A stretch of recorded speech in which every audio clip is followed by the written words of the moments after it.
Et si les hiéroglyphes de l'Égypte antique décrivaient l'histoire d'une civilisation liée à des visiteurs d'une autre planète? L'histoire d'une cohabitation entre humains et extraterrestres il y a des milliers d'années. Si c'est vrai, ça changerait absolument tout ce que l'on sait de l'évolution de la civilisation humaine. Plus on étudie l'histoire de l'humanité, plus on se rend compte que certaines sociétés ont émergé et se sont épanouies très rapidement, en surgissant de nulle part, et en ayant sûrement appris des choses venant de civilisations humaines ou non humaines. Aucune civilisation au monde ne semble plus liée à une intelligence extraterrestre que celle qui est apparue il y a 5000 ans sur les rives du Nil. L'Égypte antique. L'Égypte antique est une sorte d'abysse archéologique. Plus on se penche sur ses mystères, ses monuments, les pyramides, le sphinx, plus on réalise qu'il nous reste encore bien des choses à apprendre et que la probabilité d'un lien avec une intelligence d'un autre monde est grande. Parmi les nombreuses ruines de Dendera, celle du grand temple d'Hathor figure parmi les plus mystérieuses. L'édifice était consacré à la déesse d'Hathor, à la fois mère, femme et fille de Ra, le dieu soleil.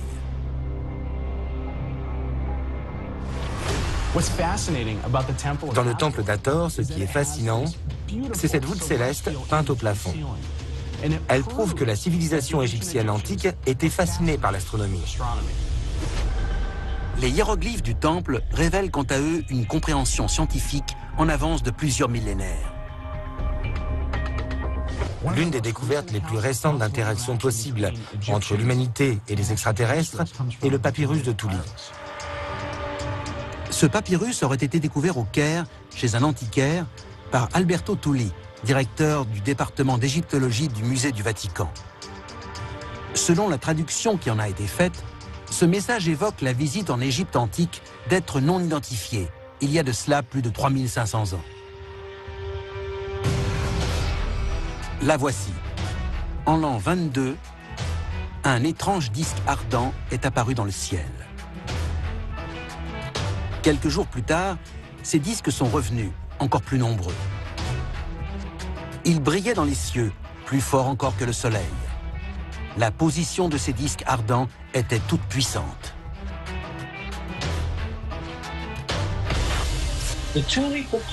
Comment appellerait-on les disques ardents décrits dans le papyrus de Touli de nos jours? On les appellerait ovnis. Il pourrait s'agir d'une flotte extraterrestre, apparaissant tout à coup dans le ciel de l'Égypte antique. Nombreux sont ceux qui croient que ces disques ardents pourraient être les vaisseaux à bord desquels les extraterrestres du temple d'Hathor seraient arrivés sur Terre. Si c'est vrai, nous avons alors en notre possession le tout premier témoignage d'apparition d'un ovni. Et nous aurions par là même la preuve de l'existence, des milliers d'années auparavant, d'une technologie largement supérieure à la nôtre. Et si ce que nous considérions comme des dieux étaient en fait des extraterrestres, avec lesquels les Égyptiens communiquaient? Si c'est le cas, que faisaient-ils sur Terre? Que voulaient-ils de nous? Un certain nombre d'indices démontrent l'existence d'un lien indéniable entre le peuple d'Égypte antique et des êtres mystérieux considérés comme des dieux.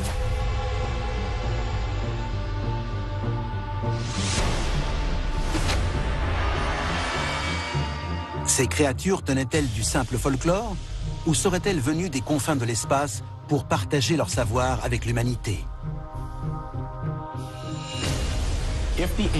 Si les Égyptiens antiques ont été en contact avec des extraterrestres, alors il se pourrait que ce soit eux qui apparaissent sur les hiéroglyphes, et non pas des divinités.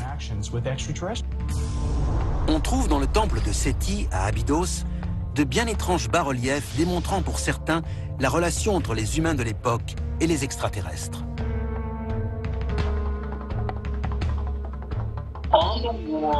Sur les murs de cet édifice, on a pu voir ce qui ressemble énormément à des véhicules modernes, comme un hélicoptère par exemple, une sorte d'avion, et même une espèce de sous-marin.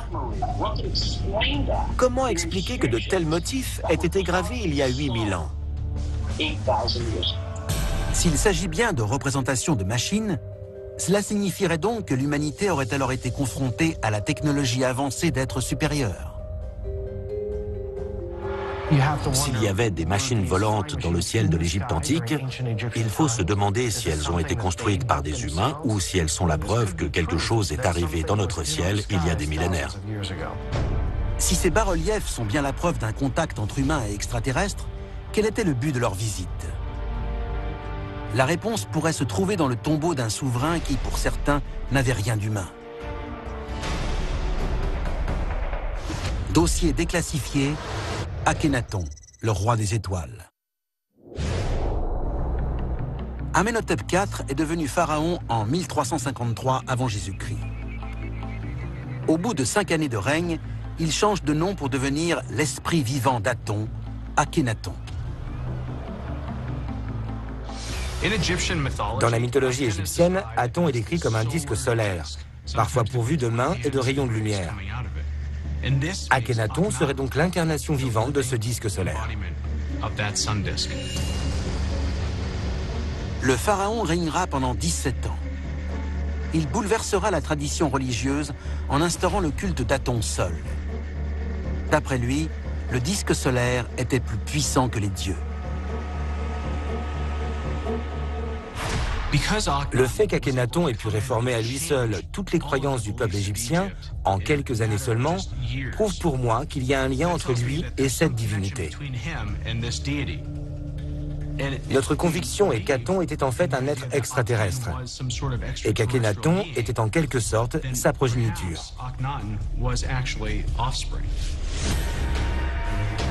Certaines représentations d'Akhenaton montrent qu'il n'a rien de normal. Il a des bras et des doigts longs et fins. Son menton est très prononcé et sa tête étrangement allongée. Certaines caractéristiques de ces extraterrestres se retrouvaient dans le patrimoine génétique de la famille royale. L'une d'elles étant l'élongation crânienne. Pour certains chercheurs l'ayant analysé, le crâne du pharaon était anormalement long et ses yeux de taille singulière. Ces traits, on les retrouve également chez ses filles et son fils, le fameux Toutankhamon. Et si ces particularités venaient des ascendants extraterrestres de cette famille? Les plus sceptiques pensent que cette forme du crâne était obtenue en serrant une sorte de bande pour provoquer cette déformation. Mais absolument rien ne prouve que ça ait pu effectivement être la méthode utilisée. Aucun élément probant ne vient étayer cette hypothèse. D'autres prétendent qu'Akhenaton et ses descendants souffraient d'une malformation génétique. Mais pour les ufologues, la réponse à cette énigme est simple et troublante. En fait, Akhenaton pourrait être le premier individu né d'une hybridation entre un humain et un extraterrestre. Si ces extraterrestres étaient en voie de disparition, comment auraient-ils pu faire en sorte que leur race perdure à travers les générations à venir? L'une des solutions était de croiser leur race avec une autre pour en créer une nouvelle. De cette façon, ils avaient l'assurance que leur civilisation continuerait d'exister. Si les extraterrestres ont bel et bien réussi ce croisement, leurs gènes seraient encore présents dans notre organisme aujourd'hui. Mais d'où venaient-ils? Et où sont-ils partis? La réponse pourrait se trouver dans le plus grand chef-d'œuvre de l'Égypte antique, les pyramides.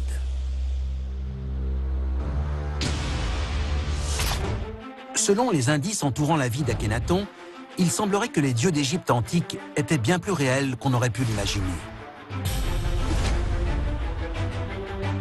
Mais ces êtres étranges pourraient-ils pour autant être des extraterrestres? Pour beaucoup, il est évident que ce peuple a été visité. Il est évident qu'ils en savaient plus à l'époque sur la vie ailleurs dans l'univers que nous en savons maintenant. Les pyramides comptent parmi les plus grandes merveilles du monde. Mais nombreux sont ceux qui pensent que ces édifices n'ont pu être réalisés uniquement de la main de l'homme.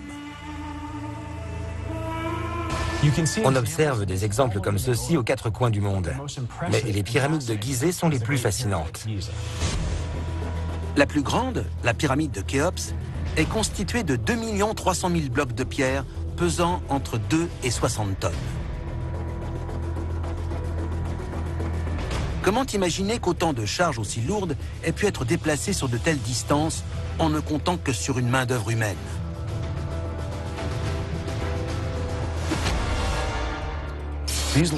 Pour que ces blocs de pierre soient acheminés jusqu'au chantier, il fallait les transporter sur 800 km, puis les hisser jusqu'à 70 mètres de haut pour leur faire atteindre leur emplacement. Quel être humain aurait été capable de cela? D'autant plus que cette construction a eu lieu entre 2000 et 3000 ans avant Jésus-Christ. Selon certains historiens, la construction de la pyramide n'a duré que 20 ans. Si cette hypothèse est juste, il aurait fallu prélever, tailler et poser un bloc toutes les 2 minutes et demie.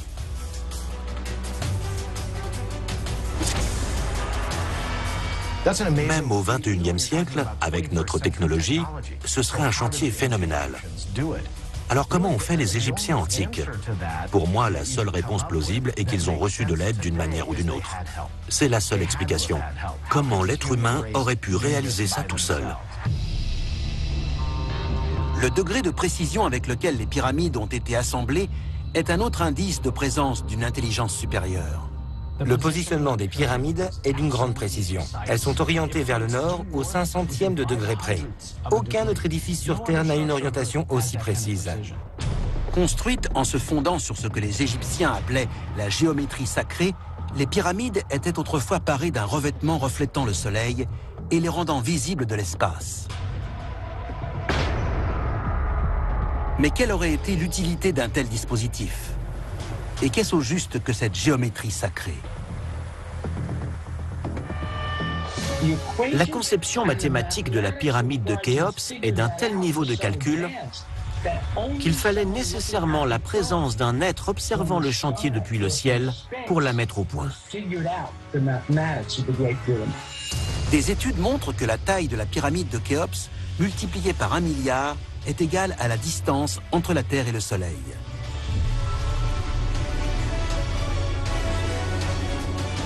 Les proportions de la circonférence de sa base par rapport à sa hauteur sont les mêmes que celles d'un pôle de la Terre à l'équateur.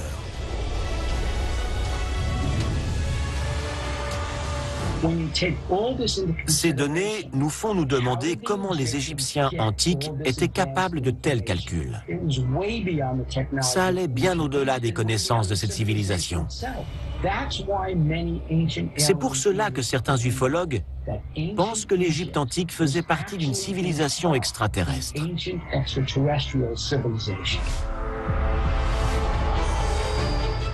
Si la construction de tels édifices a été faite avec l'aide d'une civilisation extraterrestre, cela sous-entend qu'elle avait de bonnes intentions. Sinon, pourquoi nous avoir laissé les grandes pyramides ou un autre monument qui détient peut-être le secret de son origine, le Sphinx? Avec ses 73 mètres de long par 20 de haut, il s'agit de la plus grande statue monolithique au monde. Il est porteur d'un secret qui pourrait prouver que la civilisation antique égyptienne n'est pas uniquement humaine. Le Sphinx soulève de nombreuses énigmes, difficiles à résoudre, et l'une d'elles se situe juste à sa surface. En 1991, des géologues de l'université de Boston découvrent des traces d'érosion leur permettant d'estimer la date de construction de l'édifice à plusieurs milliers d'années avant celle des pyramides.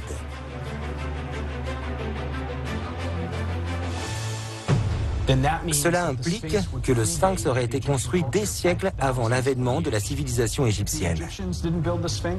Mais alors, qui l'a construit? Les indices démontrant que les monuments de l'Égypte antique pourraient avoir été érigés avec l'aide d'une civilisation extraterrestre se multiplient.